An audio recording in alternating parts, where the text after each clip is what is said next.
Okay, so we have an undertaking today. It's going to require some focus. We're on Chav Ches Amud Aleph, about halfway down.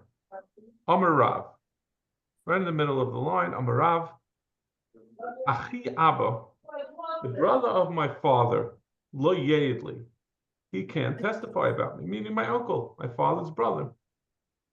Hu ubnoi b'chasne. Both my uncle, as well as his son, who is my first cousin, b'chasne, and his son-in-law, who is my cousin-in-law, right? He's married to my uncle's daughter. Afani. Similarly, the reverse of that is true. He can't testify about me, and I can't testify. I can't testify about my uncle. That includes ani, me. I can't testify about my uncle, ubni, and my son. So my son, who is his great nephew. This is already one level down. It's my son cannot testify about my father's brother, B'chasni, and my son-in-law. So my daughter's husband, which is also one level down, in addition to being only by marriage. So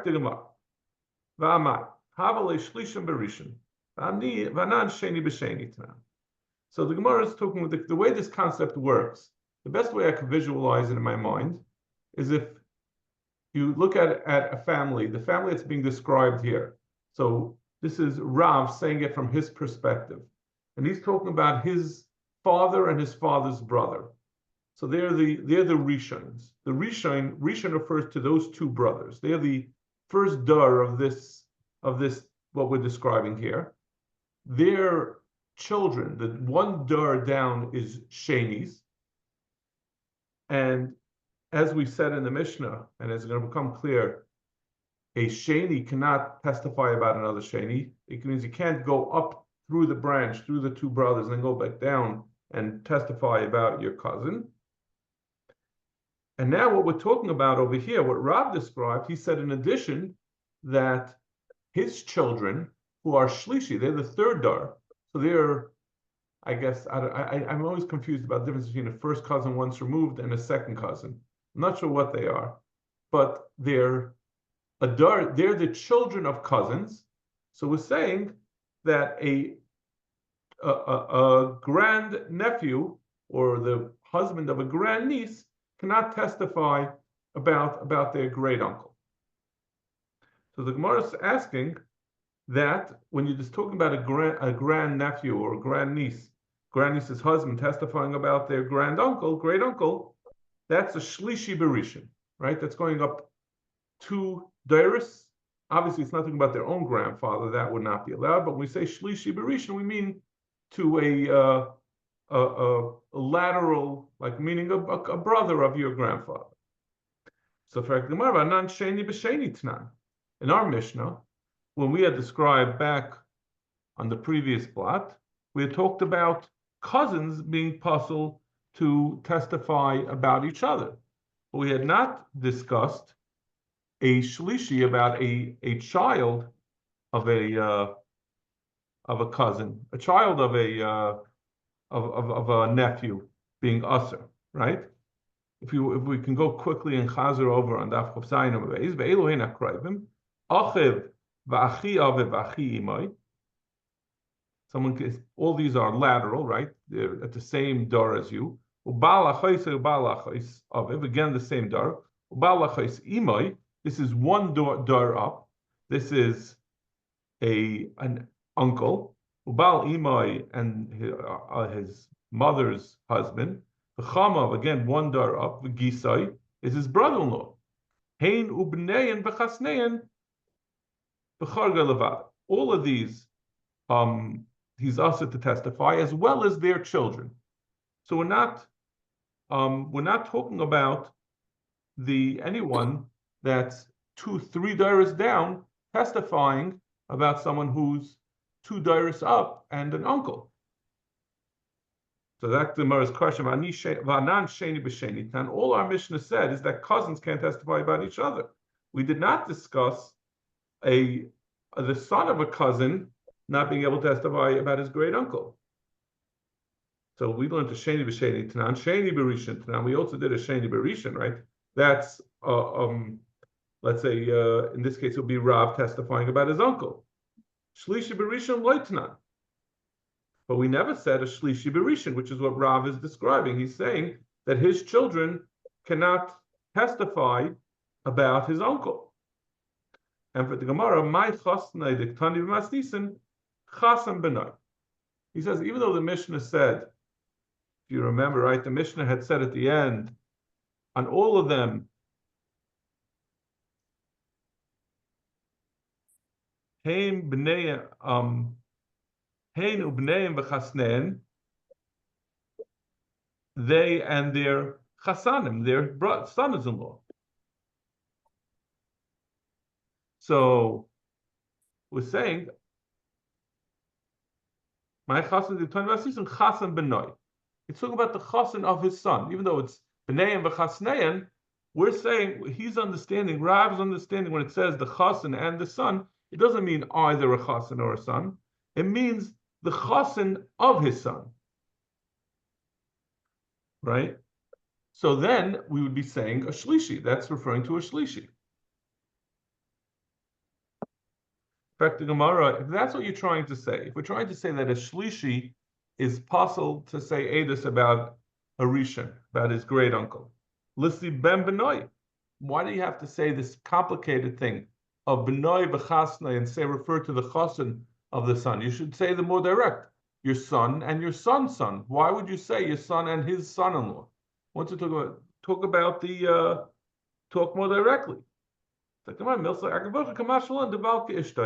It's coming to tell you, wants to tell you an additional din that a son-in-law, a husband of his daughter, is treated like a son, and therefore he's going to be a shlishi that's going to be apostle to testify about his wife's father's uncle. It's a sheni, not a shlishi. No, it's a shlishi. The chasen is talking about a chasen of his son. Oh, we're saying, right, because we say we changed the Mishnah. We changed the Mishnah to talk about shlishis. Right. Right.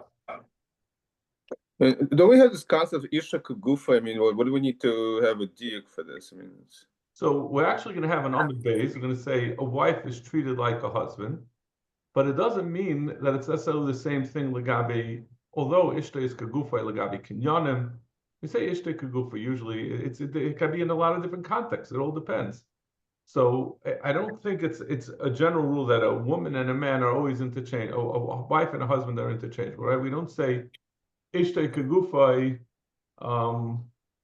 let's say that if a woman gets Malchus, that her husband gets Malchus, right? It all depends on the context. But we're talking about, this is what's in the wallet. We're talking over here about Kroivim, about to what extent the Torah says you can't say edus about a car, about someone who's related to you. As we're going to see, there's going to be differences between whether you can, I think one of the nafkaminas will be, for example, agabe, whether you could say edus or whether you could be a judge. They're not necessarily going to have the same rules. So there'll be a lot of nafkaminas. There'll be other ways in which Ishta is not kagufa. We'll see. The Gemara asks a question. So the way we're now understanding it, right, is that we're saying his chasnai,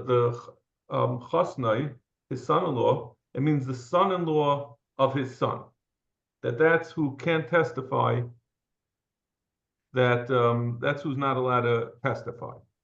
So now we're going to have a problem with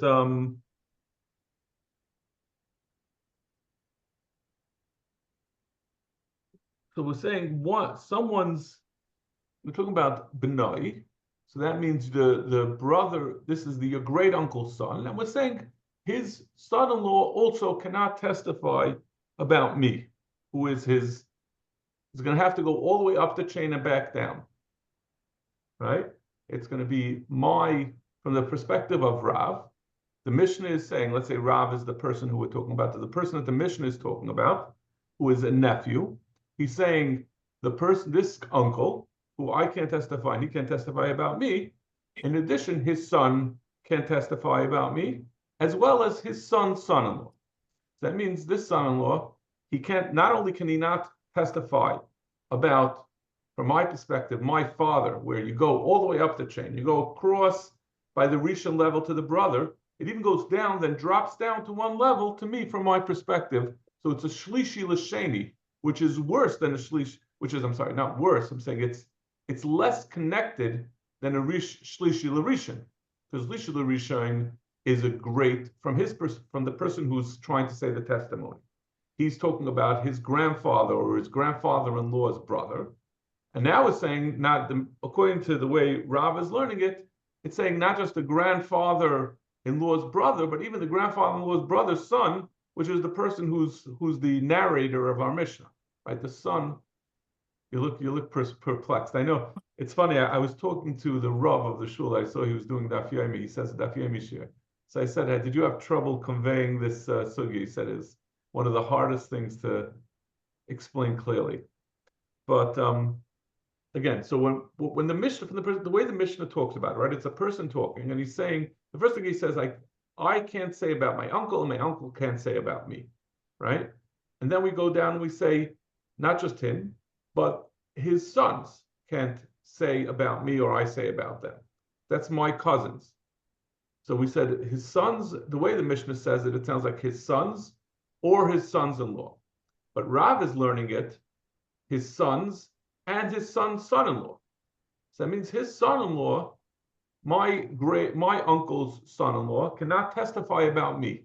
So it means his connection to me only goes all the way up, because the fact that the cousins is not what the shaykhus is. The shaykhus goes through the fathers who are brothers.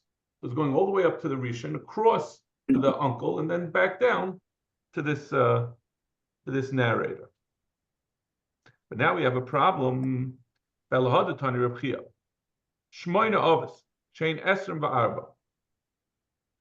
are 8 kroivim that are discussed in our Mishnah, which turn out to be 24. And what were the 24? So we said the 8 that are mentioned, and each one we said afterwards the sons and the sons-in-law. So that's 2 extra for each one. But now we're saying Hani Tlos and V'tartan. We're saying obviously when we say the grandson-in-law, that means the son's son-in-law. Certainly the uncle's direct son-in-law is going to be usher, right? On the level of the sheni is going to be usher. But now we're adding on an extra level of the shlishi, so it should be 32. We have both the sons and the sons-in-law and the son-in-law of the son. Now I wonder what would be of the son-in-law of a son-in-law. So maybe it should really be, according to that, it should be 40, right? I guess that it's not. The son-in-law of a son-in-law is not going to be Asa. I don't know. Otherwise, like you're saying, you would be. It would be 40. Elo, la'olam. So, but anyway, this is a good enough kasha as it is. La'olam chasnei mamash. We're going to retract. We're backtracking. When it says in the Mishnah, b'noi b'chasnei, it means of the 8 kroivim that we mentioned in the Mishnah, each one of them, their sons as well as their sons-in-law, but we don't mean the son-in-law of a son. Why do we call it the son-in-law of his son?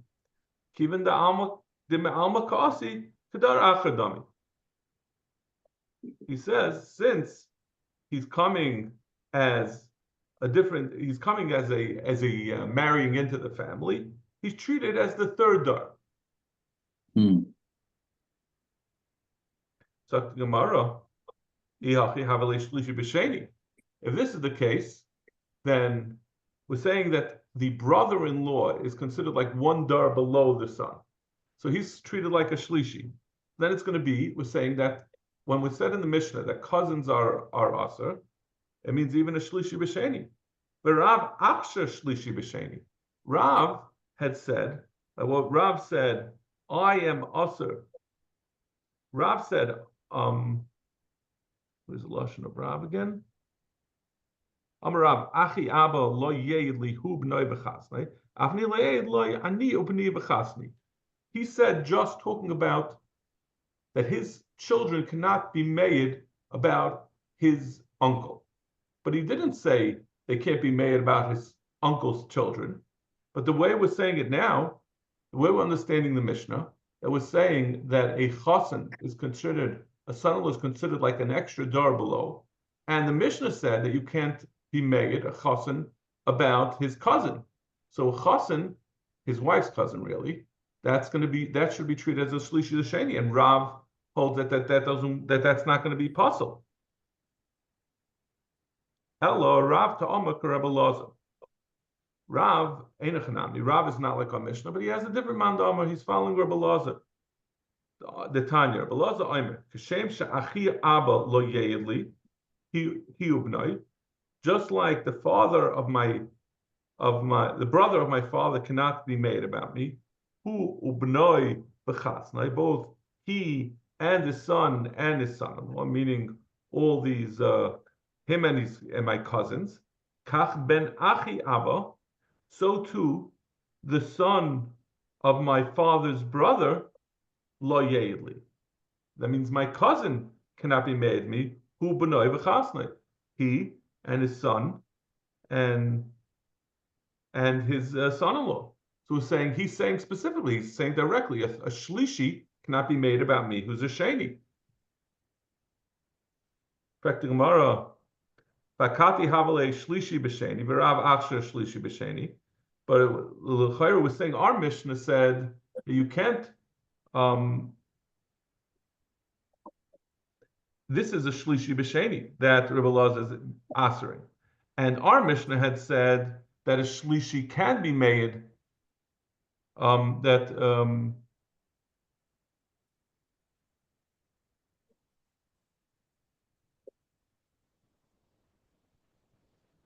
Right. Rav allows that our Mishnah said that the way it was coming out that the Mishnah said that a shlishi b'sheni would be awesome, and Rav allows a shlishi b'sheni. So we're saying Rav it's coming, so we can't come from the Mishnah. So Rav is coming from Rebbe Loza. He says that a shlishi cannot be made, and that's like Rav. Shlishi b'sheni means basically his father's cousin. Right, exactly. But since it's going up through the right, there's no real connection between cousins. The reason why cousins are connected is because their fathers are brothers or their father-in-law, as the case may be. So Rav is saying to Rebbe Loza that Rebbe Loza says that, like Rav, that a shlishi cannot be made. But we still have the same problem we had in the Mishnah. Vakatil have a shlishi b'sheni, but the Rebbe Loza is saying a shlishi can't be made even on a sheni. But Rav achsher shlishi b'sheni. Rav said that the only isser of a shlishi we're understanding that the Mishnah we have to back off from our Mishnah, right? And our Mishnah is really saying that it's talking about the b'noi and chasnai is not considered shlishi, and then we have no. If shlishi would be aser in the Mishnah, it would also be aser in shlishi sheni, and that's not like Rav.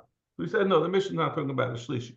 So Rebbe Loza is talking about the shlishi, but we have the same problem that we had in the Mishnah, that Rebbe Loza is saying the shlishi is aser b'sheni, and Rav holds the shlishi is mutter sheni. Rav holds like Rebbe Loza legabe is shlishi berishain, but he disagrees with him about a shlishi b'sheni. So I'm still a little bit confused about why we couldn't give this answer in the Mishnah as well. Why can't Rav hold like, I guess because we had to show that there's a shita that doesn't hold of a shlishi at all, and Rebbe Loza holds a shlishi goes even b'sheni.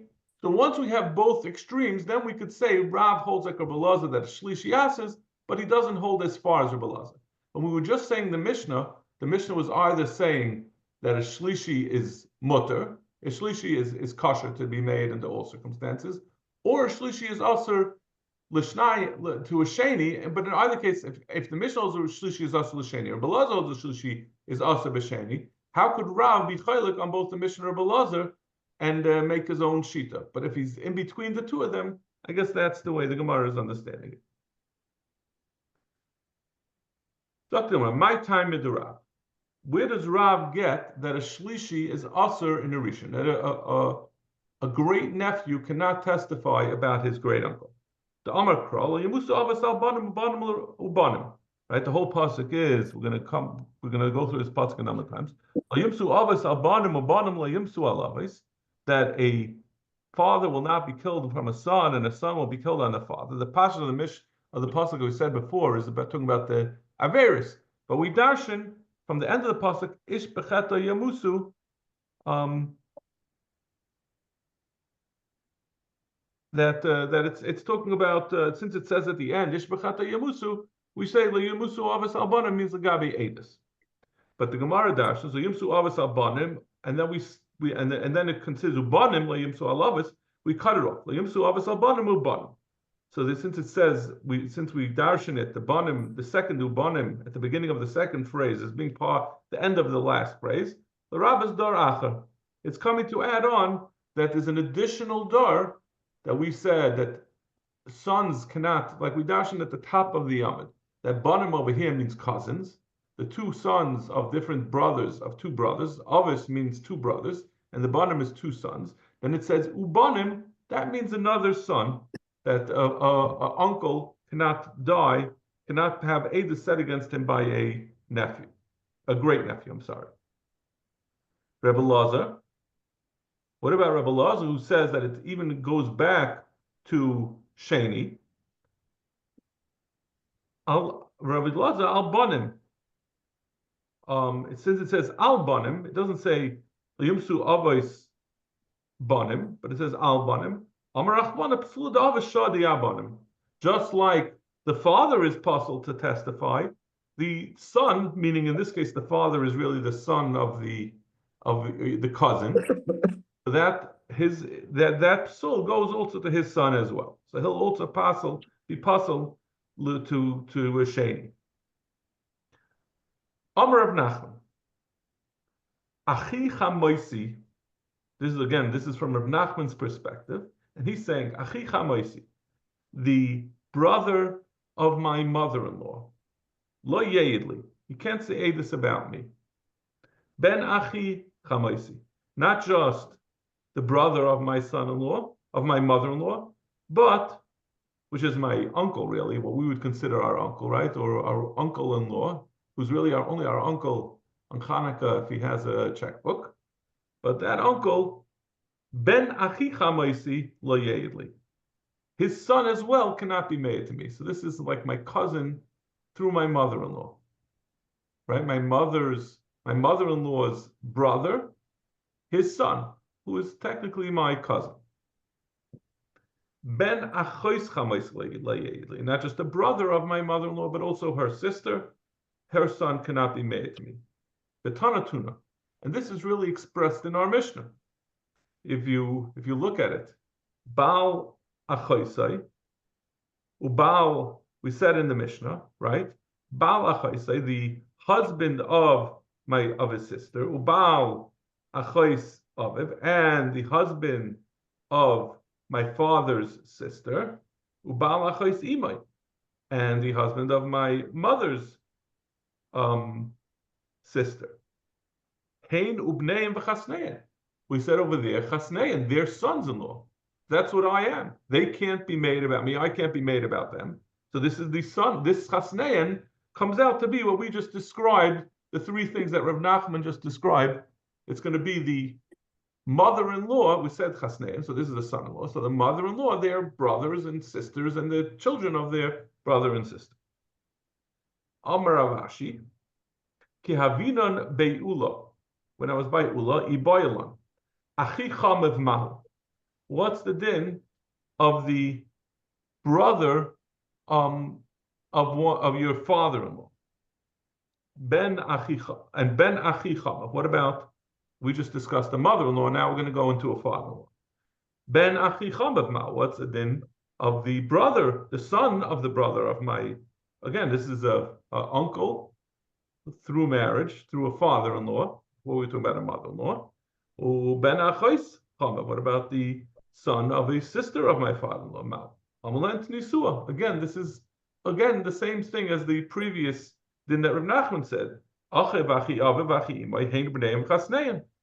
That will be when we describe the son-in-law of achiv, so that means achiv of my father-in-law. So that if he's going to be puzzled to me, that means that his chassan is going to be puzzled to me. That means that's what we just described. That was just a question that he asked, and Ein Hanami, our Mishnah says it's going to be puzzlatus. Rav Ikla lemizvin gvili. Rav came to sell some parchments. Bo mine. And while he was there, they asked him the question: Mao sheyed adam be'eshes chorgai. What's the din about a person being made on the wife of his stepson? Right, his wife has a son from a previous marriage, and that son is married. Can he be made about this daughter-in-law, this stepdaughter-in-law? The Surah Amri Bal Ke'ishtay. So this is the question that you had asked before, Rafal. We say a Baal is like his wife. The Pumbedisa Amri Isha Kabaila. In Pumbedisa, they were more conservative. They were less politically correct. Instead of saying that a Baal is Ke'ishtay, they said Isha Kabaila. Where do we see that a woman, Legabe, the kurva of Edis, is treated like her husband?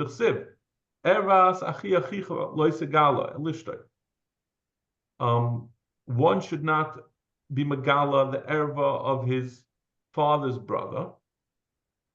If he shouldn't go to his wife, meaning by being Megala, erva means by being ba on the wife of his father's brother. She is his aunt, or she is his Why are you saying she's his aunt? She's not really his aunt. She is his uncle's wife. It's not by marriage. It's only by marriage an aunt. It's not an aunt. It's not your mother's sister. It's your uncle's wife. Because I guess in the Gemara terminology or Legabe the Torah, the aunt and uncle really Daidai refers to someone who's by blood, a blood uncle. Mechlal the Isha Kabaila. So that tells you that Legabe Kurva, when we try to look at how a person is related, a wife is the same as a husband. Because we're saying that a uncle's wife is called an aunt, even though she's not a blood relative. That tells you that Legabe Kurva. And this is really what you were saying, Ishtay Kagufay, but we needed a raya that it applies specifically in the context of Kurva, where we're talking about Lagabi Edis. Zak the Gemara. Ubal Imoy, the husband of his wife, of his mother, I'm sorry. So that means, let's say, his stepfather, who ubnoi b'chasnai. Here, you can't say Edis about him, as well as, or vice versa, as well as his son and his son-in-law. That's the Chayra, his brother. Rav Yirmiyah says we're not talking about over here a half-brother where they share the same mother. We're talking about where this half-brother has another half-brother from the same father but from a different mother, right? So he's really his half-brother's half-brother. That's what we're coming to tell you. It's not his son. His half-brother's stepbrother. Right, a stepbrother is a half-brother. It's not a stepbrother. It's not. No, because he's saying they're not the same mother. They're not, but they share a father. Share a father. So it's not a step. It's I not mean, the original, the one that we're talking about. The stepbrother is that they're not related. Right, it doesn't share the same. Right, this original one doesn't share any mother or father. Got it. But this one who keeps the mother, right. He shares a father with someone else. Right. So the half brother, right. So he's not technically a brother, but so we're saying Balimai hu b'noi b'chasa. So that such a brother will be a brother's brother will also be asa to be made. Rav Chizda ach shebachi ach. Rav Chizda said no, that in such a case of a half brother's half brother is allowed to be made. Amulei l'shmei l'chader of Yirmiyah. What about Rav Yirmiyah? Amalahu l'shmieli, claim l'svirli. I didn't hear it. But what he really meant to say is, I don't hold of it. So for the Gemara, if you don't hold of it, so then you're saying that it's talking about a half brother, but a half brother is a brother. Even though we said achiv, that didn't refer to an achiv min, so we wanted to say differently. A half brother min ha'im is not necessarily going to be included with a brother min ha'av. Normally, yuchsin goes with the father, so we want to say that even a half brother is going to be a brother. The gabi kurv. Amar of Chizda, avi chasan va'avi. I love this. This is a great one for Sheva brachas. I'm already waiting to say this over. Avi chasan va'avi kala me'idin zelzeh. Mechutanim can say edus about one another. V'loi damul hadadi elaki achel uladana. The whole similarity between mechutanim, the relationship is like a cover of a barrel that from a different barrel. It means there's a barrel and there's a cover. The two things are not really compatible. Just because your kids are married does not mean that you are necessarily the best fit. So you can testify about one another. You think it'll go over well? I don't know. We'll see. I guess I should save it for someone else's sheva brachas, not for my own kids. or else when my wife's not there. Amar Rabba Baba Chana. Made Adam le'ishtay arusa. A person can be made about his wife who's an arusa if he's not nesua. Amar Ravina le'amar la'afukimina. It can only if he's coming to say that she's chayiv to someone else money, because then he has no negias. But if it's to get her to be mizaka to her money, then you can't loy mehem. And the Gemara says, "V'lohi." Both of these are not true. One said altogether you can't be made a arusa, and Ravina said you can't be made under certain circumstances, but others you can. Both not true. You can't be made at all. First said you could be made altogether by Yerusa. Someone said on circumstances. He says no, it's awesome. My daitach. So the Gemara says, where could this coming from? Why did you say that a person could be made about his arusa? His wife, who is just an arusa, if she dies, you don't become a einin for her. The husband doesn't become a einin, and he's not metama to her if he's a kayin. She doesn't become a einin if he dies. She doesn't have a chiv to be metama to him. I mean, there's no such thing as a woman who's a kayin. So Rashi explains. I mean, she doesn't have a chiv to be metama. Mesa. Eina Yarsha. If she dies, he's not Yarsha. Meishu, if he dies, Gaiva Ksuba. So she does have a Chiv Ksuba, that's a contractual, but she doesn't have an inherent relationship with him before Nisuin. So you want to say that's your raya that there's no relationship. Hasan Beseira Tala Rachmana. Akati Lav Serihi. Hachamishum Mikruvi Daitahu. So he says, that's not a good raya that they're not really related, because that's lagabi the dinim of kurva of marriage. And this really goes to what Rafal was saying before, that under this context, obviously a wife is not like a husband. So that's exactly the chiluk he's making. He's saying, however, even though they're separate, they're not considered to be a karuv, but there's a separate problem of negias, and he's somewhat negeya. He cares about what happens to his wife. Okay, I think we'll stop over here. Shkoyach, I Thank you. really need more time, but Yes. I know. But right. I can't subject you to so much. All right. Have a good walk, everyone. Thank you. Have a good walk. Take care.